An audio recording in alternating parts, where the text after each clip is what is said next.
How to enable voice chat in Roblox. In this quick video tutorial, I'm going to simply show you how to enable your voice chat in your Roblox.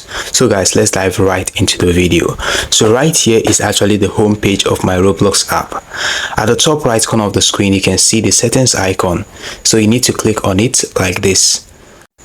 So once you click on it like this, looking right here, this is what you're going to see. This is your settings. So right here, you can see where it says account info.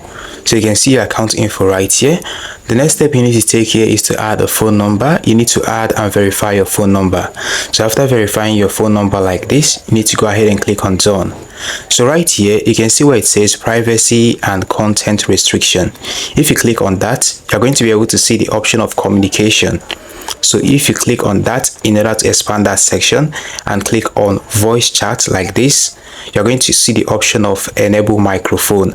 So you can simply click on enable microphone in order to enable the microphone, and you'd be able to start using the microphone. So that is how simple it is to enable your microphone.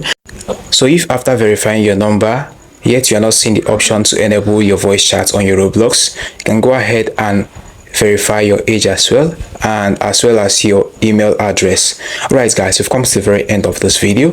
Now hit the like button, subscribe and hit the notification bell in order to see more helpful tutorials like this. Thanks for watching. See you in the next one.